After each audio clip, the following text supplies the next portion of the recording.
Test 1. You will hear a number of different recordings, and you will have to answer questions on what you hear. There will be time for you to read the instructions and questions, and you will have a chance to check your work. All the recordings will be played once only. The test is in 4 sections. At the end of the test, you will be given 10 minutes to transfer your answers to an answer sheet. Now turn to Section 1. Section 1. You will hear a conversation between a clerk from a moving company and a woman who wants to relocate to the United States. First, you have some time to look at questions 1 to 6.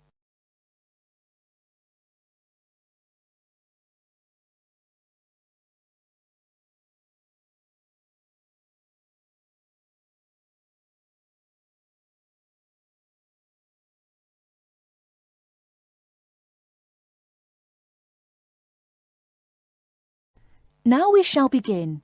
You should answer the questions as you listen, because you will not hear the recording a second time. Listen carefully and answer questions 1 to 6. Good morning, ma'am, and welcome to Australia's Moving Experience. How can I help you? Well, I hope you can help me. I'm so up in the air right now. Just calm down now. Let me guess. You're moving and it has you a little confused. That's it exactly. You see, I'm relocating to the United States next month, and I'm having a hard time getting organised. Here, fill out your name and address and let me ask you a few questions. Oh, what should I call you? My name is Jane Bond. OK, Jane, first of all, what's your work phone number? In case I have any questions about things. My work phone is 9463 550. But please try not to call me too often there. My boss hates personal calls.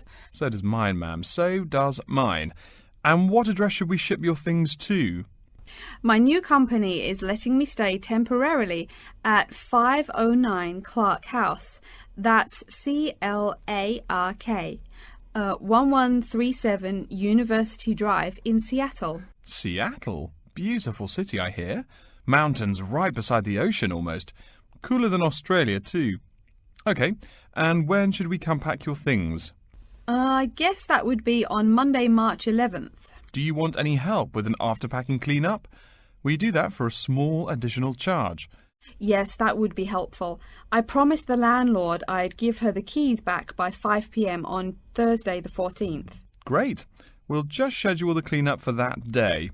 That way, the place will smell clean and there'll be no dust. Well, you do think of everything. Oh, how much is this going to cost? Here is a list of our basic prices. Oh dear, this seems rather expensive. Yes, ma'am, but you're paying for the best. We're careful and we're fast. Like we say, the only thing we break are speed records getting you moved. Well, maybe that's so. Oh, I nearly forgot to tell you. I don't want my furniture shipped with me. I won't be looking for an apartment till after I arrive in America. Would it be possible to put my furniture in storage here for a month, then have it sent along later? Of course, we do that all the time. A couple of other things. Here at A Moving Experience, we try to pack your things logically. We don't just throw stuff in boxes. Before you hear the rest of the conversation, you have some time to look at questions 7 to 10.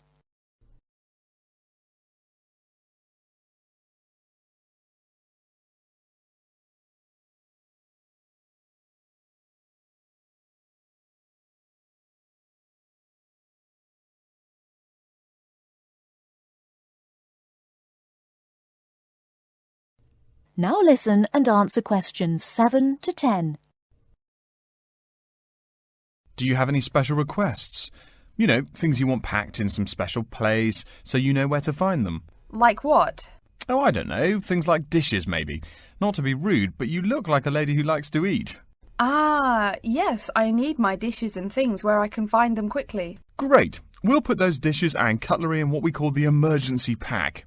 Can you think of anything else? I do have an antique tea kettle my great-grandmother gave my mother. I wouldn't want to lose that. So I guess you'd better put that in storage with the furniture. Grandma's tea kettle with the furniture. Got it. Say, how about things like your alarm clock? You don't want to miss your plane on the big day, right? Well, you certainly think of everything. Yes, that's right. I'll also need my alarm clock where I can find it. Fine, we'll put that in your personal package. And of course, we'll give you a list of where we pack everything. So all you'll have to do on Thursday the 14th is grab your luggage on your way out the door. I couldn't help noticing the new CD player you're carrying. Is that a Samsung? Why, yes it is. One of their best. Cost me nearly $100 it did. Do you want to take special care of it? I mean, it's brand new. Take care of it, but nothing special. You can just put it in storage with the furniture. That looks like everything we need here. I guess you're all set. That was certainly quick. Thank you, young man. This has been a most moving experience. That is the end of Section 1. You now have half a minute to check your answers.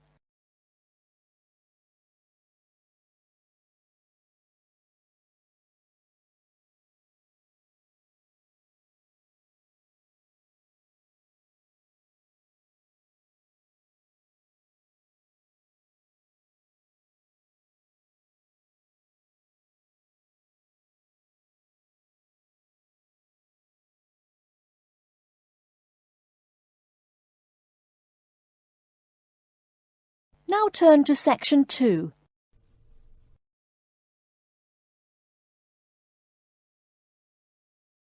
Section 2.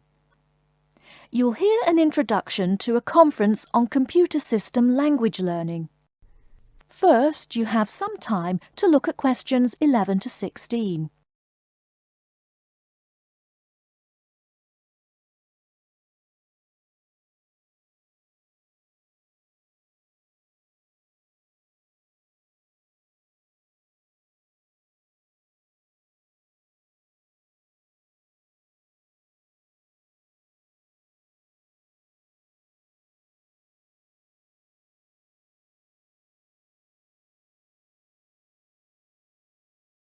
Now, listen carefully and answer questions 11 to 16. Good morning, everyone, and welcome to the second annual Wallabaloo Conference on Mastering Computer Languages. I hope you all had a good trip. Before we get underway with today's program, let me fill you in as to what's on tap for tomorrow, Sunday, February 19th. At 9 a.m, right here in the main hall, we'll be hearing a lecture from Dr. John Smith about computer as teacher. Professor Smith from the University of Melbourne is a world-class expert in the field of computer-assisted education, and his talk promises to be both stimulating and informative. Immediately afterwards, at 10:30, there will be a presentation of papers by various delegates. That, however, will take place in the garden room on the ground floor. If you don't yet know, the garden room is also called the ballroom and will be gathering at the west end, the slightly raised area called Level 2. Just look for the crowd. If you get lost, there are signs in the foyer. After all that thinking, talking and listening, I expect everyone will be a bit weary. So at 11:15, there will be a break for coffee, cookies and other light refreshments. These will be available at the aptly named refreshment stand, placed by the door back here in the main hall. Also, if you choose to skip the formal lunch, you can buy a packed lunch at the stand for a reasonable price. I strongly urge you, however, to join us at the formal lunch. That won't be till 1 o'clock sharp, so you have time to stroll about town a bit. We'll be eating at the Seaview restaurant. The restaurant is located right here in the hotel on the top floor. It's a good dozen flights of stairs, so I suggest you take the lift on the ground floor, eh? If you're not fond of fish, there's an all-you-can-eat barbecue available as well. They even offer wallaby meat. After lunch, we'll troop back downstairs to Level 2 in the ballroom for the presentation of further papers, which will begin at 2 p.m. Please try to be on time. I know you'll be a bit tired after lunch, but the ballroom echoes so with people coming in late. Thank you in advance. Once we've heard the papers, we'll break for afternoon tea at 3:10 p.m. No need to walk. The manager of the refreshment stand has graciously agreed to have tea served in the ballroom. He's even promised us some special scones, baked from a recipe of his dear old Scottish grandmother. Then, tea being drunk and scones munched, we'll retire here to the main hall for some closing remarks and questions. So, by 5 o'clock, we should have the conference wrapped up. But the fun isn't over. This is Australia, mates. We'll be flocking to the hotel's own Palm Lounge on the east side of the foyer for an informal reception. You can relax, mingle with the other delegates, and let your hair down a bit. This will run from 5:10 to 6:10, though you're free to stay as long as you like. The lounge manager has informed me that for the duration of the actual reception, you can have all-you-can-drink beer for $20 with purchase of an advance ticket. Before you hear the rest of the talk, you have some time to look at questions 17 to 20.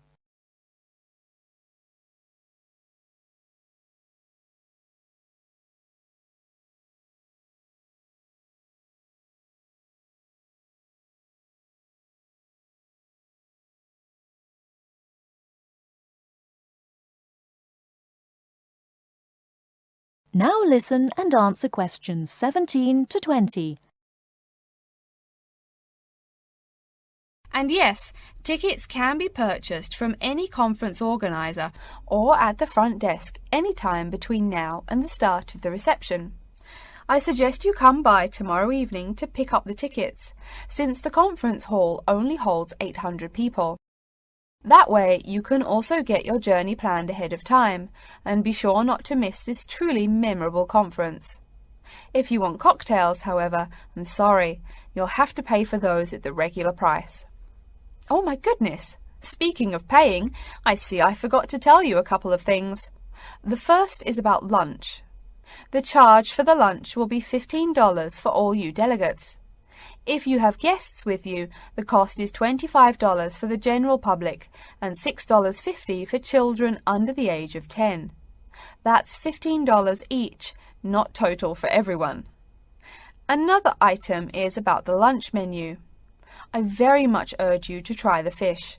I mean, look at the restaurant's name, the Sea View. As the name suggests, it is a famous seafood restaurant. The chef is a Basque from Spain, and he really gets quite put out when people ignore his fish specialities for burgers or barbecue. If fish isn't your thing, though, try the steak.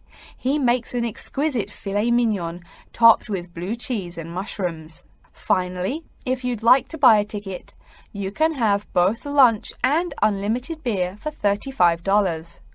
I should have mentioned that earlier, but I am a bit forgetful. Maybe I should avoid the beer after the conference, eh? Well, I've said my bit. Are there any questions? That is the end of section 2. You now have half a minute to check your answers.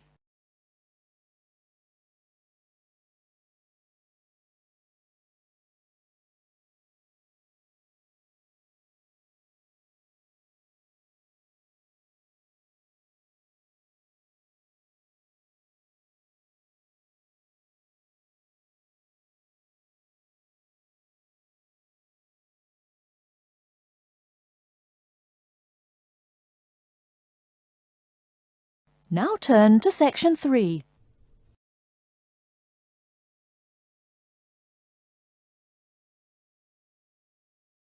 Section 3. You will hear a student called Tina asking Professor Van Diesen for advice on choosing courses. First, you have some time to look at questions 21 to 26.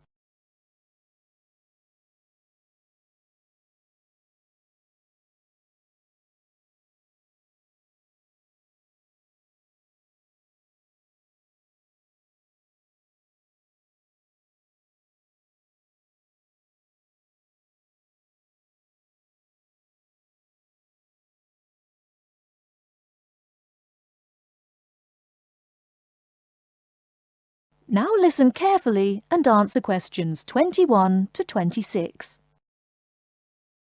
Hello, are you Professor Van Diesen? Yes, I am. And who might you be? Oh, sorry, my name is Tina. I'm a freshman here. They told me I should ask you for advice in choosing courses. Well, that's part of what I'm here for. Please come in and sit down. Now, what are your questions?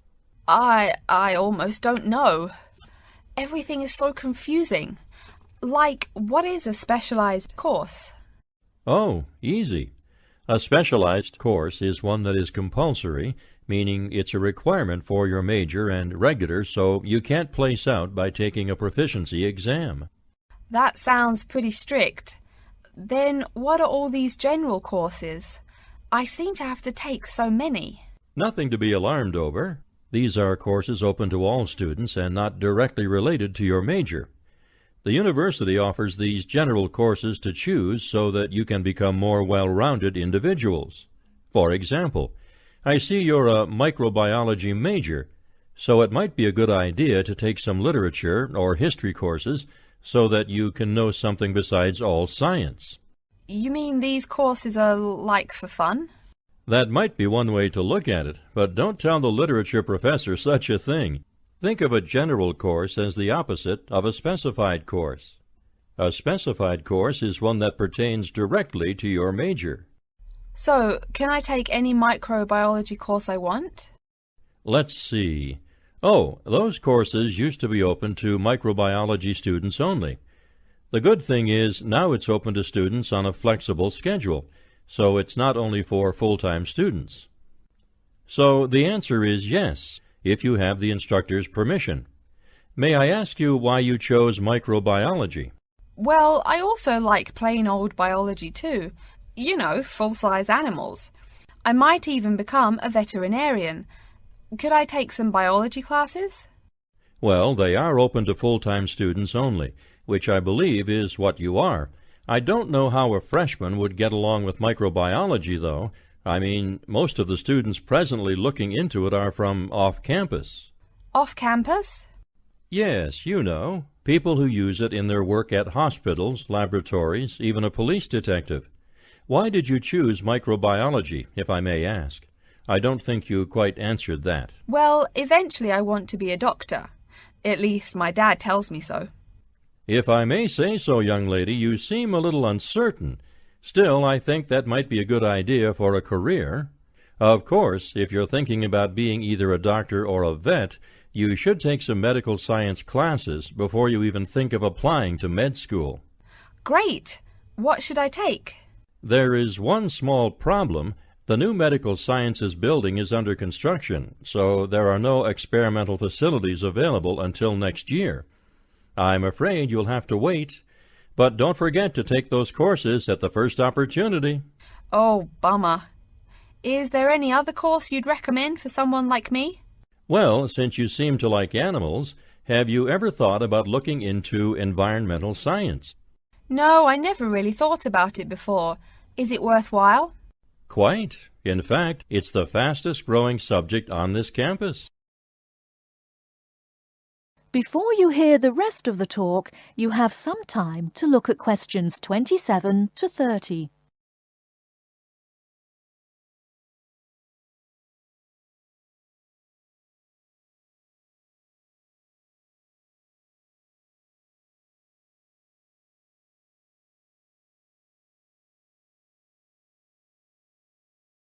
Now listen and answer questions 27 to 30. I'm sorry, I couldn't help noticing the long list of classes you've written out there. May I have a look? Oh, sure. Medical science, statistics, laboratory techniques, medicine, mathematics, computing. My, a bit of everything here. Is it too much? For your first semester, yes. What I suggest is starting out by taking the compulsory courses. Like we said before, the medical science can wait. Consider taking that in your sophomore year. I think I'd put off computing, too. I recommend to all freshmen that I talk to get the compulsory mathematics out of the way as early as possible, so take that one. It'll be one less difficult course you have to focus on when the science lab opens next year, and you have to catch up on classes like laboratory techniques. Your major also requires statistics, so you have to balance 2 math classes, and no doubt you should take that. Otherwise, get your required medicine course out of the way by taking something theory-based. Oh, of course, and your environmental science class, if you're interested. The others can wait, though I think computing is definitely a good idea, even though it's not required. I see, too, on your paper there you seem to have had high marks on the entrance exam. Yeah, I guess so. Don't be shy. Have you thought about applying for a scholarship? Do they have any? I mean, my dad is always complaining about how much money it costs him. In your department there are actually 3 full scholarships available. They cover tuition and provide $1,500 cash. $1,500 cash? Party! Please, miss, the money is intended more as a textbook allowance, not party money. If you promise to behave, I'll show you how to apply. Great, and thanks. That is the end of Section 3. You now have half a minute to check your answers.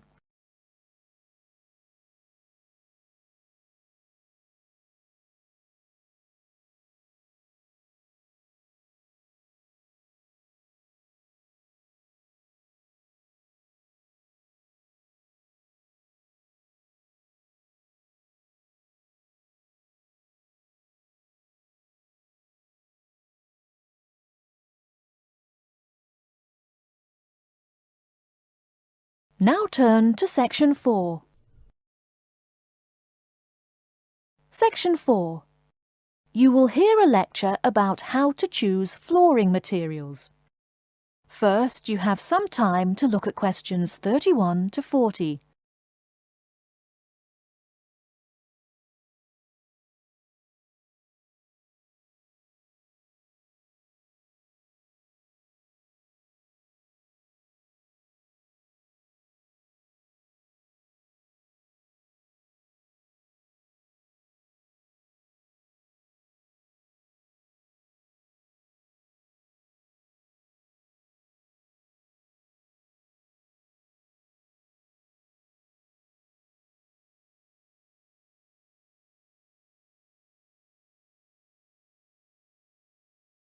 Now listen carefully and answer questions 31 to 40.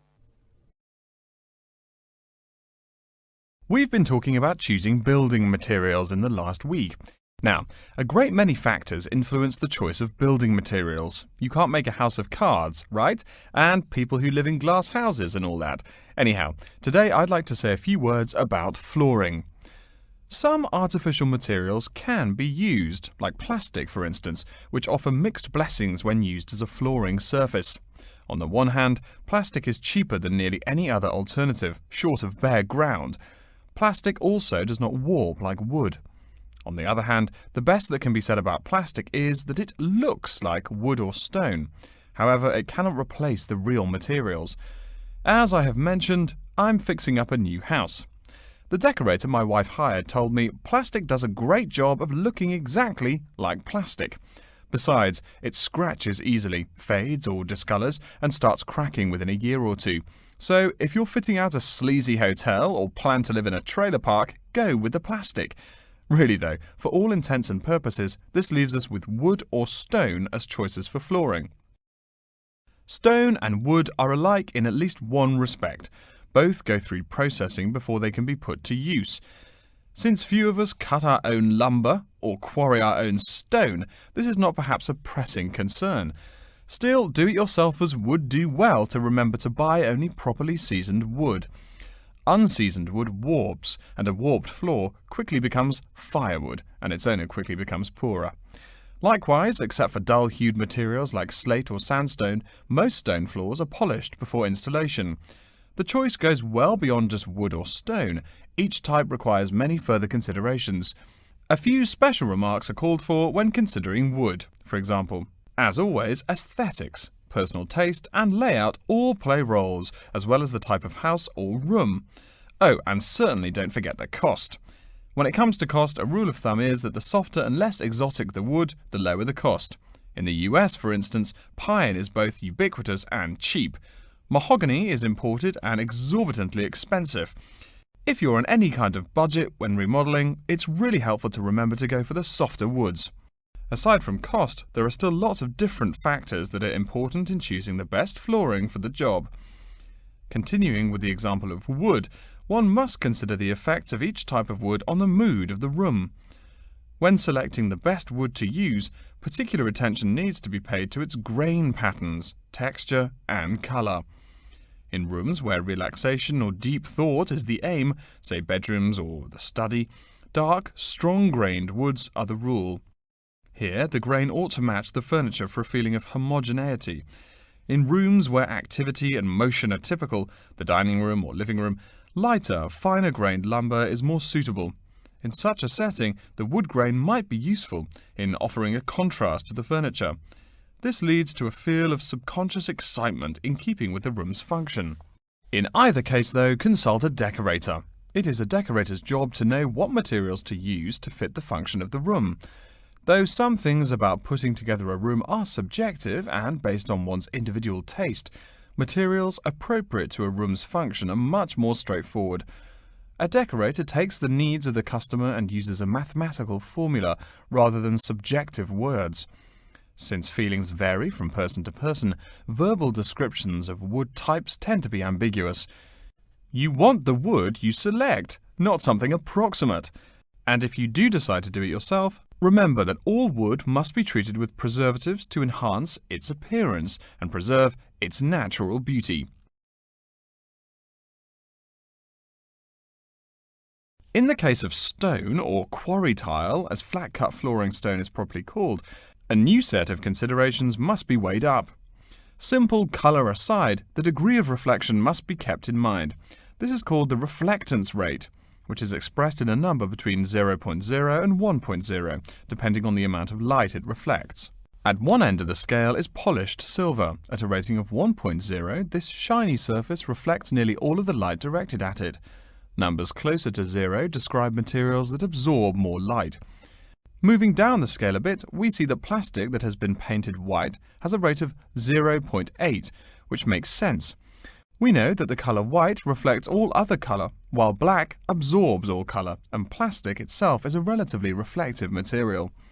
Materials that are denser and darker have reflectance rates much closer to 0. The quarry tile I mentioned a while ago has a rate of 0.1. As you may know, quarry tile is generally dark brown and made from clay, so it is quite dense. Of course, there is considerable variation among types of quarry tile because of the hue or treatment of the clay during its creation. Does anyone have any guesses as to what material may have a rate of almost 0.0? We can guess most of these materials are black in colour, but plastic, wood and even stone reflect some light. One material with a rate of almost 0.0 is black velvet. The texture produces almost no shine at all. Carrara marble, despite its white hue, is actually lower in reflectivity than black onyx. In any case, the fact that tiles vary somewhat should not be forgotten. A highly reflective floor would not be suitable in a library. It would be indispensable in a ballroom, should your home be large enough to feature one. Again, a rule of thumb is that light means lively. Since form and material follow function, one should only use the more reflective materials in rooms where the cultivation and expression of energy is important. Bear in mind, too, that most types of stone cost more than all but the rarest of wood. Of course, there is no reason why some rooms of a house should not feature wood floors or other stone tiles. You can even mix the two. A room with wood panels on the walls can have a beautiful stone floor. My bedroom has white birch walls and a light blue slate floor. The place looks like a Russian hunting lodge. Remember though, go with what feels right for you. Good taste and the laws of interior design are the homeowner's servants, not his master. It's only beautiful when you decide it is. I mean, you're the one who lives there, not the decorator, right? Okay, are there any questions? That is the end of section 4. You now have half a minute to check your answers.